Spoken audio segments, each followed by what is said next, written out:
Alrighty, hello, good day, and welcome to the YouTube video that I wish I could find on YouTube, but I couldn't, so I thought I'd just make my own. Welcome, these are my babies. I started playing the ukulele about 3 years ago, and since then I've got a bit of a problem with buying new gear. So let me first introduce you to my some of my ukuleles. This is the first one that I bought. It is a what is this called? This is a K-Mise or K-Mise ukulele that I bought off eBay for about 60 bucks, I think, like 60 Aussie dollars. So I don't know what that works out, like 40 American or something. It's got this like laser cutout paw print thing and like laser etched, and it's pretty cute. It's my first uke. I highly recommend not hitting things with it. I think I tried to play a bit of like tennis or something, or with a little fruit nut thing, and made a big hole in this uke. If you can see it. Anyway, there's a little hole in there. So I started sticking stickers, and then things just got out of hand, and yeah, here we go. So yeah, anyway, this video is not about this uke though, but I just wanted to show you, you know, just my first uke. This is where it all began. I've bought a couple of ukes since then. I like to change the machine heads to make them a little bit fancier. You can see it's closed. I got them off eBay as well. A little tuner that I just stick on the head over there. It's pretty useful. But again, that's not the video I wanted to make today. I also got my other K-Mise actually, which is kind of, I suppose, where we gonna kind of begin this video that I wanted to do, which is basically focusing on travel ukes or thin ukes. So this is a tenor. This is I think this is the only tenor that I have, and I got it because it's really pretty. It's K-Mise as well, and this one I think cost me about 70 bucks or something, 70, 80, or maybe 90 bucks. I don't remember when I buy things, but it's really pretty. I put the low G string on it, just so it sounds a little bit different from all the other concerts that I have. I have mostly concerts, but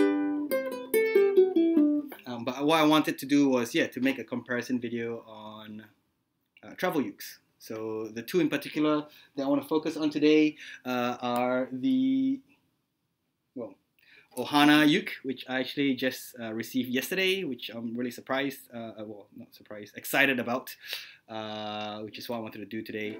But also this uke in comparison with my beloved Kala travel uke. They look pretty much identical. They both have spruce tops and mahogany bodies. Yeah, you can see there's a bit of shape. If you look at the color in the light, you can see a bit of you can see that? You can see the shape around the side. There we go, kind of like that. And this one over here, I think has a rounder back, I suppose. Yeah. There we go. See, you can't see the edging over here. It's round. It's like, you know, it's kind of roundish, which gives you a nice boomy, echoey sound. But this one here has got a bit more, what do you call it? Yeah, just a bit more shape, a bit more like of a curve, I suppose. It's a bit fancier. You can see it's flat over here, and then it kind of bumps out rather than having the whole thing balloon out. But yeah, this was the video that I've been looking for online since forever, and I couldn't find it, so I thought I'd make one today, right now. Yeah, all right. So what's the difference? Basically, you know, like I said, they're both spruce top. The Kala has a bit of a nicer finish. It's a bit of a, like there's a bit of detail in the spruce. I don't know if you can tell, but you can see like these lines up here.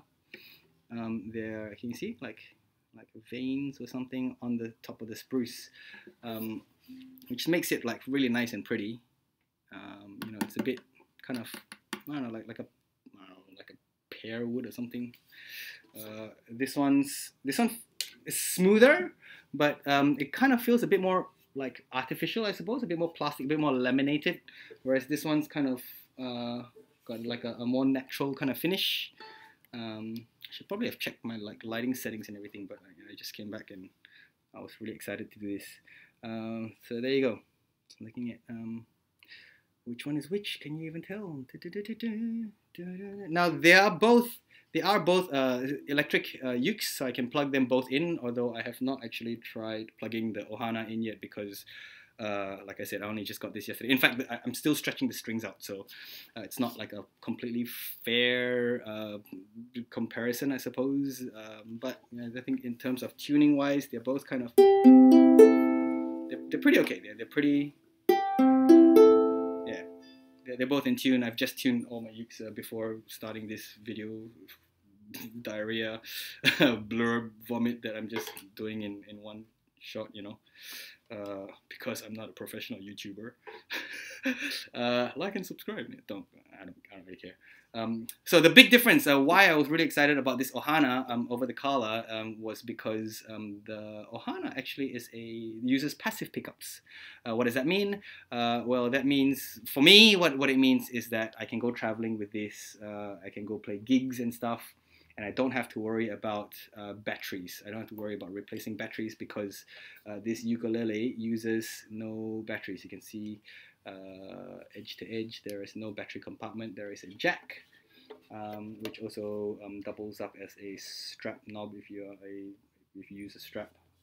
But you can see there's no compartment for the battery, whereas the Kala uses it's got the active pickup, which means of course that I need to put batteries in here. In fact, I need two of these 2032 batteries, I believe, like here. So I need two of these, which is pretty common for most ukes. You have either one or two of these batteries. I think some of them might even use AAA or 4A batteries or something like that. But anyway, this one uses two 2032 batteries, you know, which they last pretty long. It's not really a big deal. Like if you're going on a trip or a tour or whatever, you know, just pop some new batteries, put some spares in your bag, and you should be fine. You should be fine and ready to go. But it's just the little things. It's little things like, you know, never ever ever ever having to worry about batteries ever ever ever ever ever ever. I've not, like I said, I've not tried this plugged in yet. I would like to, and I might do an update. Probably I won't do a video, but I might put something in the comments about, you know, about how it sounds. But seeing as we're all isolated for a little while, I'm probably not going to be gigging for a bit. So I'm going to put this one aside. Actually, what gave me the idea of having a uke with passive pickups was actually another uke that I bought off eBay. I don't even know the brand of this one. Because I think, I don't know, it's DR or DDAR or some funny brand, but I've stuck stickers over them all. But this uke over here, I got off eBay again. Stuck some stickers, and I took this traveling with me. Actually, I brought this all through Europe. I went through Liverpool, Manchester, played gigs like every single day that I was there. It's an amazing experience. Brought it to Portugal, played everywhere I go. I didn't need to worry about batteries. Even though I've got, like, you know, the controls for volume and tone, but there's nowhere that you know I needed to put batteries with. And yeah, like, so that was the idea of, well, that started the hunt for a travel uke with passive pickups. So you can see over here, like, the thickness of a regular uke, and compared with the travel uke right there. Yeah. So it's not a big difference. I mean, the ukulele is not like a big instrument anyway, and like it wasn't really a hassle to carry this around, but I just needed an excuse to buy new instruments, I suppose. You don't always have to buy them. You can make them sometimes. I made these little drumming sticks using like, you know, bamboo skewers, and they make you can hit them on anything, whatever, you know. It's pretty fun. It goes quite well. Goes quite nicely with ukuleles. You know, if you're jamming along. I also do have a cajon, which is also my stool. But okay, so yeah, again, the comparison video that I wanted to do was between these two ukes, the Kala Travel uke and the Ohana Thin Line, I think they're called, or Thin Uke or something. So, like, size-wise, they're more or less identical. You know, tip to tip. They kind of, oops, sorry, tip to tip, they kind of match all the way to the end. Of course, the Ohana is a little bit longer because of this little knob that sticks out. You might notice that the Kala is actually a bit thinner than the Ohana. Put them side to side like this. I don't know if you can tell, but it's quite significantly thinner. Yeah, there's a bit of give up here. You can actually see, yeah, that the Kala is actually a thinner uke than the Ohana. Yeah, side by side comparison, end to end, you've seen, but you know, negligible. You know, I mean, the tip maybe you can see it's a bit thinner up here as well. The Kala is a bit thinner still than the Ohana. Yeah, but don't let that fool you in terms of sound, because you know, the Kala is a really loud instrument.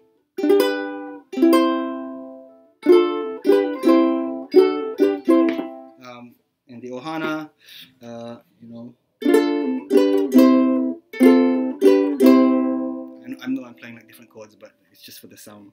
I'll play side by side later on. Yeah, so I mean, these travel ukes, you know, they're really impressive. Like, I mean, it's my third, well, technically it's my fourth. I did buy another travel uke that was really pretty. It's like a thin, it was black. You know, it was amazing. It was like, it was a bit glossy, so it was a bit troublesome with the fingerprints and stuff like that. But what I didn't like about that one was it's a soprano. It was a soprano travel uke, and it was a cheapie, and it was the sound was just like too tinny, too toy like. I do have other sopranos actually, but yeah, that one was just like a soprano with it was small and tinny. Although the Kala soprano travel uke that I did try when I purchased this one in the shop actually plays quite well as well. Like I much prefer the fuller sound of the concert. So side by side, I'm gonna just play a quick riff, maybe I don't know, some Death Cab for Cutie or something on the Kala first. Yeah, so.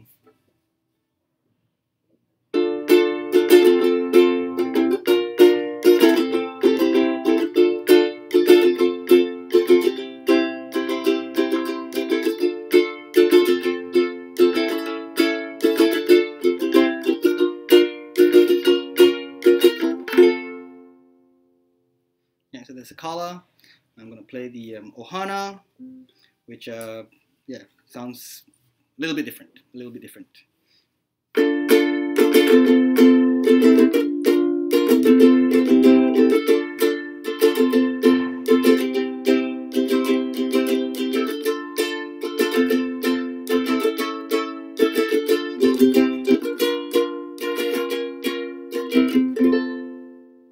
So I think I find the Kala a little bit brighter, like it's got a more sharp kind of twang to it, whereas the Ohana is a bit duller, like a bit more muddy, I suppose, the sound. This one's a bit clearer, so that was with a felt pick, and this is with just fat fingers.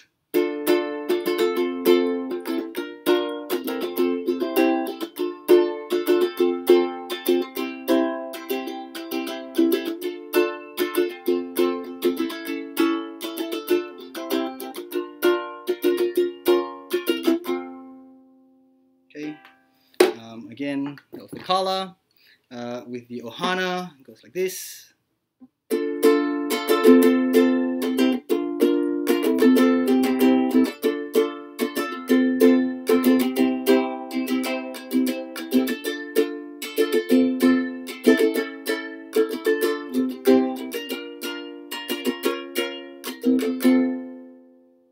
don't know if it sounds a little bit out of tune, maybe even. Let me just quickly check. Sorry. Totally out. The C string was totally off. Yeah, like I said, the strings are still stretching, so you know, the C is a little bit off. I'm gonna do that again.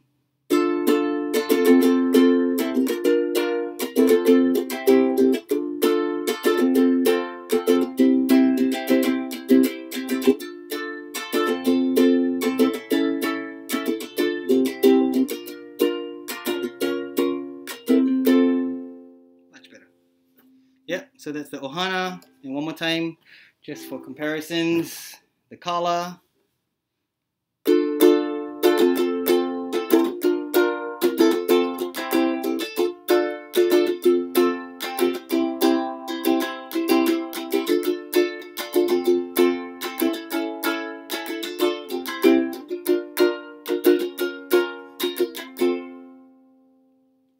Yeah, so I think it's a matter of preference.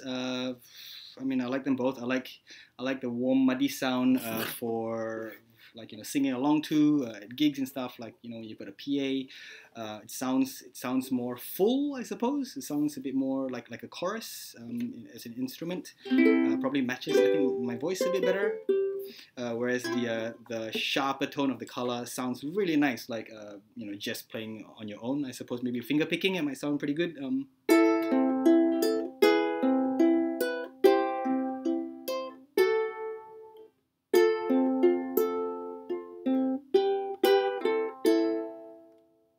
Okay, picking on the Ohana.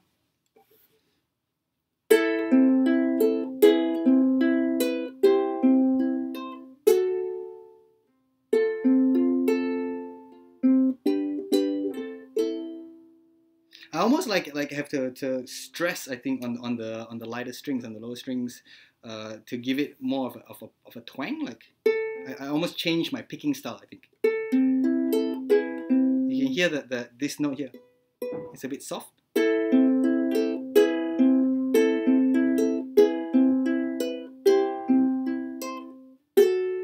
Whereas with the Kala, it's it's just it's a bit more kick, I suppose, or it's more precise.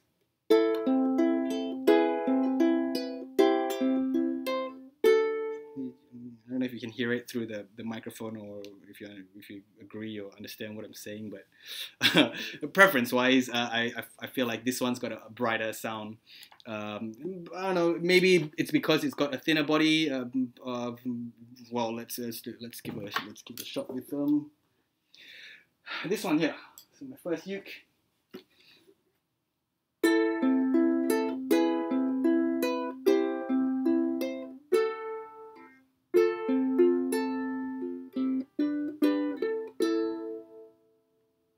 So I mean, like just because it's a thin uke, doesn't mean it's got like a soft sound.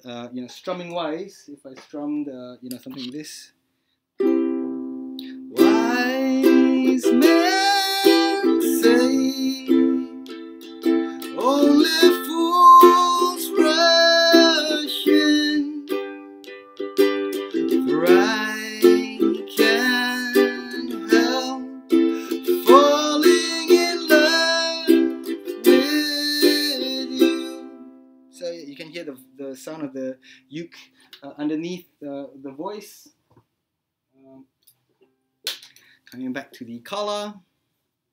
Wise men say only fools rush in, but I can't help falling in love with you.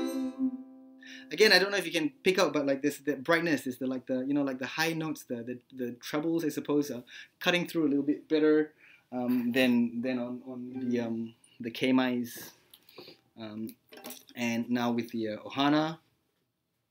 Wise men say only fools rush in, but I can't help falling in love with you.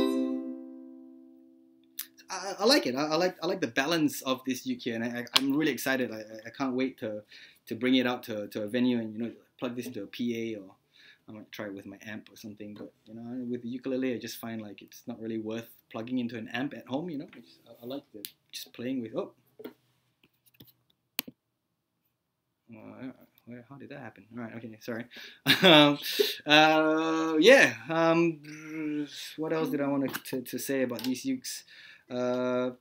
I mean, price-wise, I think the Kala cost a little bit more with the electric version or the semi-electric version, whereas the Ohana is a standard price. Whereas the Kala, I think you've got two prices, and I think the just the acoustic, like the non-electric version, I think they're pretty comparable in terms of price. But you know, if you want the gear, you pay a little bit more for this for the pickup. Whereas for this one here, it just comes with passive pickups anyway.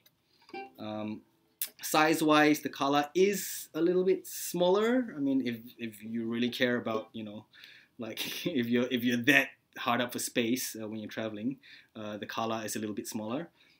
The cases, though, that they come with, sorry, I should probably add, the Ohana came with a nice case, a nice big fat pad. I mean, they're both nice big fat padded cases. The Ohana over here, and it's not too big for the uke. You know, it sits quite nicely in there. It gives it like nice protection, and of course, there's this little pocket here where you can, you know, put like really handy stuff in there, whether it's extra strings or picks or a tuner. Whereas the problem I have with the Kala actually is the case. I mean, it's a beautiful case. It's again, it's a bit smaller in terms of case size for traveling and stuff. I mean, it is, you know, the Ohana is a little bit more bulky than the Kala.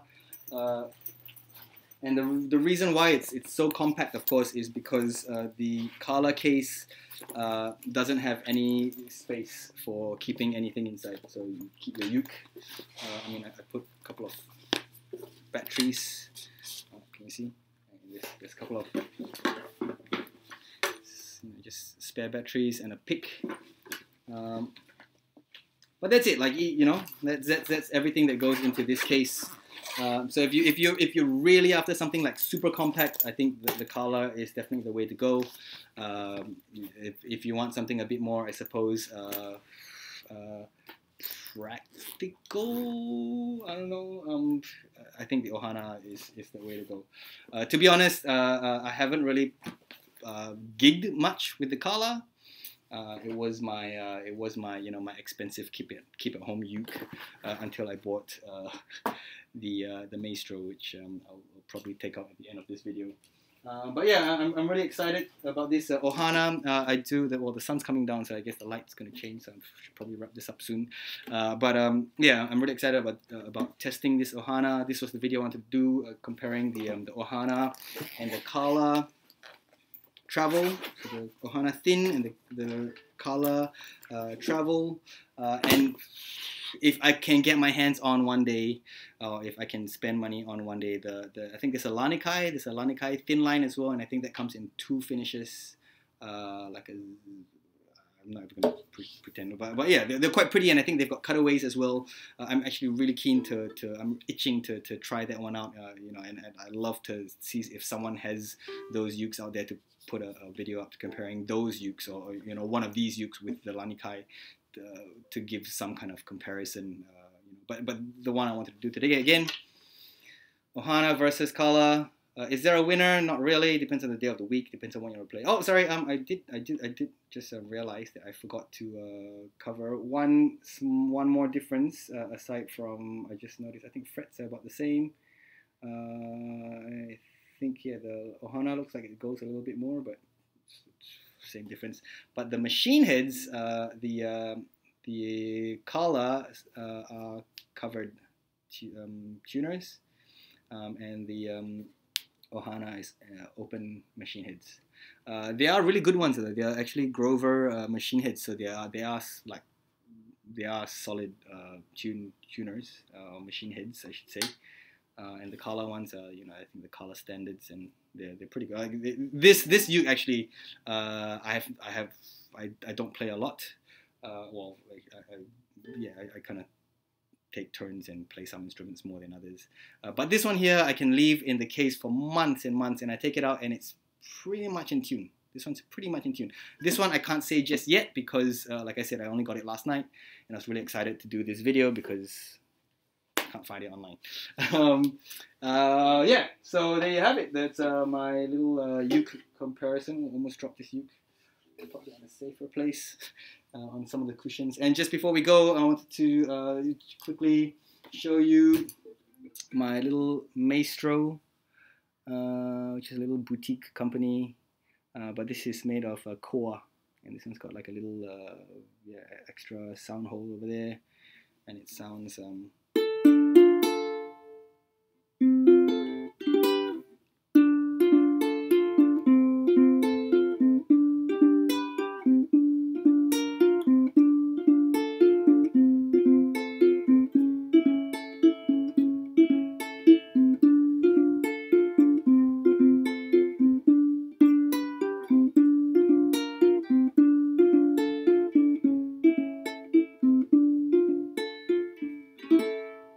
So this uke I was totally not intending to buy, but I picked it up at the shop once, and I couldn't put it down. Basically, I couldn't put it down, and I ummed and ahed for the longest time and decided, you know what, YOLO. So I bought it. Aside from that, you might be looking at that one over there in the corner. It's my little electric uke made by Honey. It's Honey Music. Honni. I think it's an Australian maker. I've seen these ukes go online on eBay by an American seller with a markup, of course, a bit of a rip-off. But these things I think are handmade in Queensland or something, somewhere on the east side of Australia. And yeah, they've got steel strings. It's not the best sounding, acoustic, but when you plug it in, it's got like a pickup and through a distortion pedal. It's pretty sweet. I do have one more as well here, the little cricket bat that I bought from eBay as well, which is interesting. I mean, it sounds like shit. Not plugged in. When you plug it in, it's okay. It's not the greatest. It's not the worst. It's a bit of a novelty, really. It's a soprano. Not my. Yeah, I think I like the concert sizes, you know. So yeah, well, there you go. My comparison video with the Kala Travel and the Ohana thin uke, or thin line, or thin slim uke. Check it out and let me know what you think. Thanks.